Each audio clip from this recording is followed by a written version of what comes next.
selamat pagi semuanya. Hari ini kita akan belajar tentang permintaan dan penawaran. Apa itu permintaan? Permintaan adalah jumlah barang atau jasa yang diminta konsumen pada berbagai tingkat harga dan pada waktu tertentu. Nah, di sini ada hukum dan asumsi permintaan. Hukum permintaan adalah apabila harga suatu barang naik, maka jumlah yang diminta akan turun dan sebaliknya. Dengan asumsi ceteris paribus, artinya faktor selain harga dianggap konstan atau tetap. Di sini ada ilustrasi daftar permintaan gula pasir per bulan. Harga per unit ada 3.000, jumlah yang diminta 6 kilo. Ketika harga naik menjadi 3.500, jumlah yang diminta adalah 5, dia turun. Ketika harga naik menjadi 5.500, jumlah yang diminta adalah 1 kilo. Artinya ketika harganya naik, jumlah yang diminta akan turun. Itu adalah hukum permintaan. Pengecualian terhadap hukum permintaan adalah yang pertama, kasus given untuk barang inferior. Artinya seperti ini, contoh beras raskin. Jadi ketika penghasilan kalian naik atau penghasilan kalian tinggi, harusnya permintaan terhadap beras raskin akan tinggi. Tapi kasus ini akan berbeda. Jadi ketika penghasilan kalian naik, permintaan terhadap beras raskin akan turun. Kenapa? Karena kalian pasti akan beralih ke beras yang lebih bagus. Artinya barang inferior adalah barang yang bernilai rendah atau kurang berharga. Yang kedua, kasus spekulasi. Contoh adalah barang emas. Jadi ketika kalian tahu nih bahwa emas itu akan naik terus menerus, maka permintaan emas itu lama kelamaan akan naik. Kenapa? Harapannya spekulasi. Jadi harapan di masa depan harga emas itu akan semakin tinggi dan tinggi. Yang ketiga adalah kasus barang prestis atau harga diri. Jadi ada sebagian kalangan tertentu dan barang tertentu permintaannya akan naik karena harga diri. Jadi semakin barang itu langka, contohnya adalah barang antik atau mobil-mobil mewah, tas-tas mewah, semakin harganya tinggi, mereka akan semakin cari. Kenapa? Karena mereka mengejarnya adalah mengejar prestis atau harga diri. Kurva permintaan sebagai berikut. Garis vertikalnya adalah menunjukkan price atau harga, sedangkan garis horizontalnya menunjukkan quantity atau kuantitas atau jumlah barang. Ketika harga 3.000, jumlah yang diminta adalah 6. Ketika harga naik di 5.500, jumlah yang diminta adalah 1. Di sini akan ditarik garis dari kiri atas ke kanan bawah. Artinya slope-nya adalah negatif atau berbanding terbalik. Faktor-faktor yang mempengaruhi permintaan. Yang pertama adalah harga barang substitusi dan komplementer. Masih ingat nggak? Barang substitusi apa? Barang substitusi adalah barang pengganti, sedangkan barang komplementer adalah barang pelengkap. Nah, harga tas plastik naik, maka permintaan tas plastik akan turun. Barang penggantinya adalah tas ramah lingkungan, maka permintaan tas ramah lingkungan akan naik, ya. Kemudian ada kasus gula pasir, harga gula naik, maka permintaan gula akan turun. Barang komplementernya adalah teh, asumsinya adalah kalau teh tidak manis itu berarti tidak nikmat gitu ya. Jadi permintaan teh juga akan turun gitu ya. Yang kedua, jumlah konsumen. Nah, kalian lihat ilustrasinya gambar sebagai berikut ya. Macet parah ini ya. Ketika jumlah konsumen naik, maka permintaan terhadap kendaraan bermotor akan ikut juga naik ya, karena pasti semua orang juga berharap atau membutuhkan kendaraan bermotor, maka permintaannya juga akan naik. Yang ketiga, jumlah pendapatan. Ketika pendapatannya naik, maka permintaan terhadap barang dan jasa juga akan naik ya. Yang keempat, selera masyarakat. Kita melewati 3 generasi HP ya, ada Polyphonic, BlackBerry sama Android, yang sekarang lagi tenarnya lagi Android. Nah, ketika selera masyarakat terhadap merek HP itu naik, maka permintaan terhadap merek HP tersebut juga akan naik ya. Selanjutnya, faktor yang mempengaruhi yang kelima adalah harapan masyarakat. Nih, ada pengumuman kenaikan harga BBM ya kan, yang pernah terjadi juga beberapa waktu yang lalu. Maka permintaan BBM juga akan naik, iya enggak? Jadi mereka akan berbondong-bondong untuk membeli BBM sebelum harga itu naik. Yang kelima, hari raya keagamaan atau acara tertentu. Ya, ketika Lebaran, hari raya Idul Fitri, maka permintaan terhadap ketupat akan naik. Begitu juga saat Natal, permintaan pohon Natal akan naik juga ya, karena yang biasanya nggak makan ketupat karena mau Idul Fitri adat istiadatnya atau kebiasaannya itu adalah ketupat, maka permintaan terhadap ketupat akan naik. Nah, sekarang kita lihat kalau dari grafik, perubahan grafiknya seperti apa. Nah, ini adalah grafik yang menunjukkan pergeseran kurva permintaan karena barang substitusi. Kalian lihat di sini, karena harga kantong plastik meningkat, maka permintaan tas ramah lingkungan bertambah, kurva bergeser dari D ke D1. Jadi harganya tetap sama, awalnya dia yang jumlah yang diminta adalah 20, garisnya adalah D.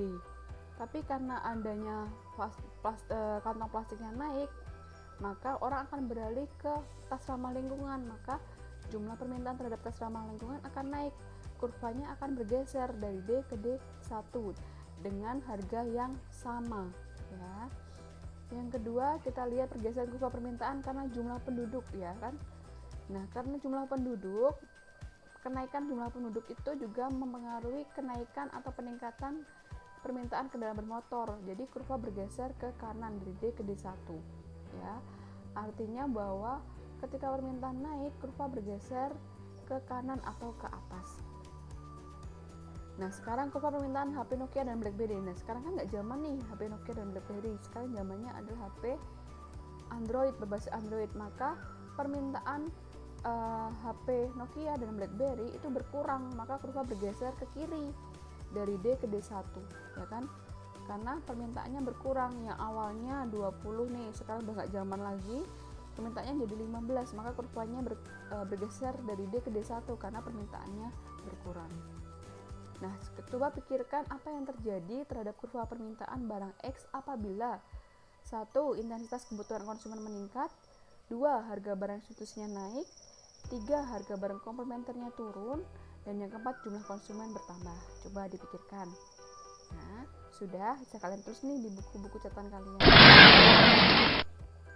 Nah, sekarang pergerakan versus pergeseran kurva permintaan. Ya, kalau kondisinya seperti ini adalah bergerak, ya kan? Masih dalam satu garis, dia hanya bergerak titiknya saja. Tapi kalau sampai dia merubah garis dari D ke D2 misalnya, di sini adalah namanya bergeser. Artinya apa? Kalau bergerak itu hanya dipengaruhi oleh harga, tapi kalau bergeser itu harganya sama, yang berubah hanya jumlah barang yang diminta saja. Pergerakan sepanjang kurva permintaan itu menunjukkan bahwa bertambah atau berkurangnya permintaan terhadap suatu barang disebabkan oleh perubahan harga barang itu sendiri. Jadi kenaikan jumlah permintaan ini, Q ini, itu dipengaruhi oleh perubahan harga. Harganya naik, permintaan turun. Harganya turun, permintaannya naik. Jadi faktor harga yang berpengaruh utama. Kalau pergeseran kurva permintaan itu disebabkan oleh faktor-faktor di luar harga barang itu sendiri. Apa saja tadi? Ya tadi 7 tadi, yang tentang jumlah penduduk, barang substitusi dan komplementer, dan lain sebagainya. Jadi dia bergeser nih dari DX ke DX1 misalnya gitu. Itu namanya bergeser. Nah, sekarang kita bahas lagi tentang penawaran atau supply. Penawaran adalah kuantitas barang dan jasa yang tersedia dan dapat ditawarkan oleh produsen kepada konsumen pada tingkat harga selama periode waktu tertentu. Nah, kalau bicara tentang penawaran, asumsikan diri kalian adalah seorang produsen atau yang menghasilkan barang dan jasa. Hukum dan asumsi penawarannya sebagai berikut. Hukum penawaran adalah apabila harga suatu barang naik, maka jumlah yang ditawarkan akan naik, dan sebaliknya. Asumsinya adalah ceteris paribus. Ya kan? Jadi ketika harga barangnya naik dari 3.000 menjadi 5.500, jumlah yang ditawarkan juga akan naik. Kenapa, Bu? Karena asumsinya sebagai penjual tahu nih kalau harga naik, maka mereka akan banyak-banyak menawarkan barang. Harapannya akan mendapatkan laba yang banyak atau laba yang tinggi. Kurva penawaran. Ya kan? Kurva penawarannya adalah seperti ini. Ketika harga 3.000, jumlah yang ditawarkan 0. Ketika harga 5.500, jumlah yang ditawarkan adalah 10. Kurva bergerak dari kiri bawah ke kanan atas, ya. Artinya dia berslop positif atau berbanding lurus. Faktor yang mempengaruhi penawaran yang pertama adalah harga input atau bahan baku. Semakin tinggi harga input dan bahan baku, maka jumlah yang ditawarkan akan semakin sedikit atau turun. Kenapa? Karena mereka kenaikan biaya produksi. Yang kedua, teknologi. Semakin canggih teknologi, maka jumlah yang ditawarkan akan semakin banyak, ya enggak? Yang ketiga, pajak dan subsidi. Pajak itu kan menyebabkan harga menjadi mahal. Ya, ketika suatu barang dikenakan dengan pajak, maka jumlah yang ditawarkan itu akan turun karena harganya mahal. Harga barang lain yang memiliki hubungan dalam produksi, ini konsepnya sama dengan harga input atau bahan baku, ini disebut juga dengan bahan penolong. Jadi ketika harga barang lain yang memiliki hubungan produksi itu naik, maka jumlah barang yang ditawarkan juga akan turun. Yang terakhir, jumlah konsumen. Semakin banyak jumlah konsumen, maka barang yang ditawarkan juga akan semakin banyak karena berpotensi bahwa mereka akan membeli barang itu, maka banyak-banyak dijual atau ditawarkan. Perubahan harga input, kita lihat grafiknya ya. Karena perubahan harga input itu menyebabkan naiknya harga input akan menyebabkan biaya produksi naik sehingga penawarannya turun dan sebaliknya. Jadi kurva bergeser ke atas atau ke kiri, ya. Kalau permintaan tadi naik itu dia ke kanan atas, ke kanan atau ke atas, tapi kalau penawaran ketika turun dia ke kiri atas. Perubahan teknologi. Nah, perubahan teknologi itu menyebabkan apa? Perubahan teknologi itu menyebabkan penawaran naik karena biasanya teknologi baru semakin canggih, maka banyak-banyak produksi kan, maka jumlah yang ditawarkan akan naik. Maka kurva akan bergeser ke kiri ke kanan bawah, ya. Jadi kalau penawaran naik, kurvanya bergeser dari ke kanan bawah arahnya. Pergerakan sepanjang kurva penawaran itu juga disebabkan oleh harga barang itu sendiri. Konsepnya sama kayak permintaan tadi. Tapi kalau pergeseran itu disebabkan oleh faktor-faktor di luar harga barang itu sendiri. Ya, harganya sama, hanya kuantitasnya saja yang berubah. Nah, pasti itu disebabkan oleh faktor-faktor selain harga, yaitu apa tadi? Ya, input, jumlah penduduk, pajak atau subsidi, teknologi, dan barang penolong. Nah, sekarang pikirkan apa yang terjadi terhadap kurva penawaran barang X apabila 1. Pemerintah menarik pajak untuk setiap unit barang yang diproduksi. Yang kedua, jumlah produsen berkurang. Silahkan kalian pikirkan, kemudian kalian jawab. Sekian dari Ibu, terima kasih untuk perhatiannya dan selamat pagi.